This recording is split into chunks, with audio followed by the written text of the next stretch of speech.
4, y Pablo lo está repitiendo y dice: he aquí viene el día, dice el Señor, en que estableceré con la casa de Israel y la casa de Judá un nuevo pacto.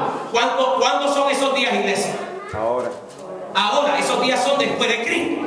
Entonces vamos a seguir para que vea. Dice: y como el pacto que hice con sus padres en el día que los tomé de la mano para sacarlos de la tierra de Egipto, porque ellos no permanecieron en mi pacto y yo me desentendí de ellos, dice el Señor. Por lo cual este es el pacto que haré en la casa de Israel. Después de aquellos días, dice el Señor, pondré mis leyes en la mente de ellos, y sobre su casa sobre sus corazones las escribiré, y seré a ellos por Dios, y ellos me serán a mí por pueblo. Y ninguno enseñará a su prójimo, ni ninguno a su hermano, diciendo: conoce al Señor, porque todos me conocerán, desde el menor hasta el mayor de ellos, porque seré propicio a sus injusticias, y nunca más me acordaré de sus pecados y de sus iniquidades.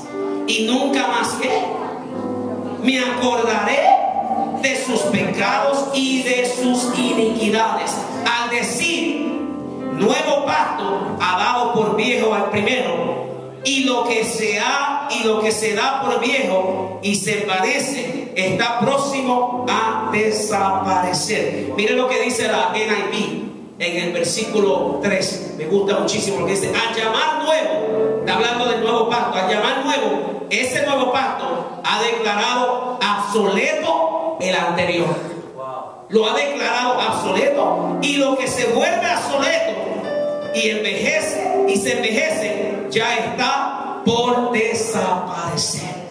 Mire, ahora mire esto. Esto lo profetiza Jeremías aproximadamente casi entre 1500 a 2000 años antes de Cristo dar su vida. Ya esta profecía había sido declarada. Y estaba hablando el profeta Jeremías que iba a llegar un tiempo donde el pacto antiguo ya no iba a ser evidente, porque Dios iba a hacer un pacto con su pueblo. Y en el pacto nuevo, ¿ven qué pasó? En el pacto antiguo, acuérdese que sus pecados le eran tomados. ¿Por qué? Sus pecados le eran tomados a cada uno por pecados. Y el pecado atraía muerte en el antiguo pacto. Pero en el nuevo pacto, dice Jeremías, dice: porque le seré por propicio a sus injusticias. Le seré por propicio a sus injusticias. En otras palabras, yo me voy a parar delante de ellos y yo voy a abogar por ellos, por su injusticia, el pecado de ellos, la maldad de ellos, el pecado de Adán en tu vida. Y dice aquí: y nunca más lo que separaba al hombre de Dios, que era el pecado. Desde el principio fue el pecado, era lo que separaba al hombre de Dios. Pero entonces ahora en el nuevo pacto, ¿ves? Entonces ahora en el nuevo pacto, Cristo dice: ¿sabes qué? Dios dice: yo voy a tomar ese pecado y lo voy a poner en mi hijo, y lo que nos separa a ti y a mí nunca más va a ser y va a estar delante de nosotros. Ahora te das cuenta ahora cómo la iglesia ha sido tan engañada, y lo más que se predica en el altar es pecado. Lo más que se predica en el altar es juicio. Lo más que se predica en el altar, ¿por qué? ¿Sabes por qué? Porque la gente no entiende que, ¿sabes qué? Ya Dios se encargó del pecado en nuestras vidas. Y Él dijo: ¿sabes qué? El pecado tuyo nunca va a estar delante de ti y de mí.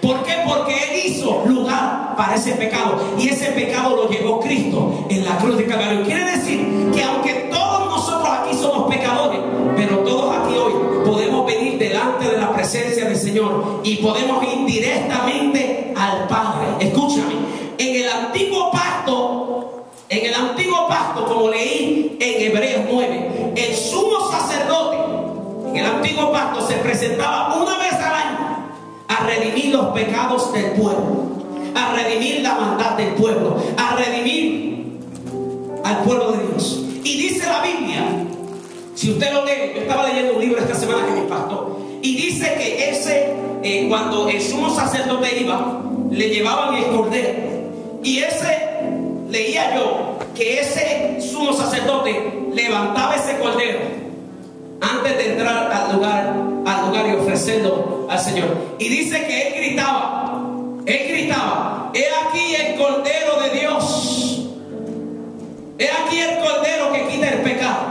Y dice, yo estaba leyendo que dice que cuando él decía eso y levantaba ese cordero en ese santuario, en ese lugar, el que le llamaban el templo, se oía un grito, y la gente, todo el que oía eso se oía por todas partes. La gente empezaba a gritar, porque quiere decir que había un cordero que se iba a ofrecer ese año para que el sumo sacerdote pudiera entrar y salir otra vez y redimir, en otras palabras, perdonar los pecados de aquel pueblo por un año más. Y eso había que hacerlo continuamente en el antiguo pacto. Pero entonces, lo que Pablo habla aquí, la revelación que Pablo nos da es que, ¿sabes qué? Cristo se presentó. Por eso yo no sé cuántos se acuerdan de cuando Juan, y no tengo el tiempo para ir y enseñárselo, pero se va a acordar usted que cuando ¿quién fue que vino antes de Cristo hablando de Cristo? Juan Bautista. Juan el Bautista. Cuando Juan el Bautista vino, estaba predicando a Cristo y llamando al pueblo al arrepentimiento, porque Juan el Bautista entendía que había llegado el momento y la hora. Pero se acuerdan cuando Juan el Bautista está en el río y llega a Cristo a ser bautizado por él. ¿Y qué fue lo que dice Juan? Juan dice frente a todo el mundo: he aquí el Cordero de Dios que quita ¿qué? Que quita el pecado del mundo. O sea, lo que Juan hizo allí fue algo impactante y fue algo tremendo, porque quizás nadie allí entendió, pero Juan entendió que aquel era el Cordero que iba a entrar por ti y por mí una vez al lugar santísimo, y se iba a ofrecer él por ti y por mí, y él iba a redimir el pecado de la humanidad de una vez y para siempre.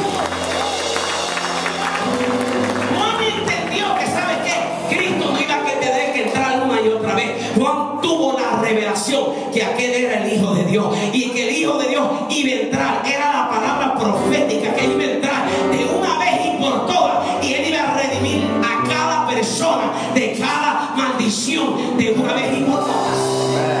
Entonces, cuando Juan se presenta y Juan dice: he aquí el Cordero de Dios, yo no sé qué pasó, la Biblia no explica qué pasó allí, pero en el antiguo pacto, cuando el sacerdote de Dios, el sumo sacerdote, gritaba: he aquí el Cordero que quita, se convolvía un grito, se pasaba algo. Entonces entienda que lo que Juan hizo allí, Juan empezó algo allí, porque la gente empezó a entender que algo diferente estaba pasando y que las profecías del Antiguo Testamento estaban a punto de cumplirse. Estaban a punto de cumplirse. Aleluya. Entonces, ¿Cristo qué fue? Entonces Cristo viene, se ofrece como Cordero por ti y por mí. Por ti y por mí. Diga conmigo: por mí. Por mí. Por mí. Por eso Hebreos 8:13 dice: al llamar nuevo ese pacto, ha declarado obsoleto el anterior. En otras palabras, ¿sabes qué? Ahora tú y yo estamos bajo un nuevo pacto. ¿Y qué pasa? Toda iglesia que no entienda que estamos bajo un nuevo pacto te va a llevar al antiguo pacto, a tratar de redimirte a ti a través del antiguo pacto. Pero sucede, ¿sabes qué? Que yo no tengo redención de mis pecados por mis hechos. Yo tengo redención de mis pecados por lo que Cristo hizo por mí en la cruz de Calvario. Por eso ninguna persona que esté en Cristo está bajo maldición. Y lo digo bien claro, y lo ponemos en la internet y lo ponemos en televisor: ninguna persona que esté en Cristo está bajo maldición. Y todo pastor que predique que tus maldiciones que tus maldiciones son las que te redimen o no, te voy a decir algo: es un anticristo. Porque Cristo fue el que entró de una vez y por todas. No fue tu pastor, no fue el apóstol, no fue Cristo uno solo. Él se ofreció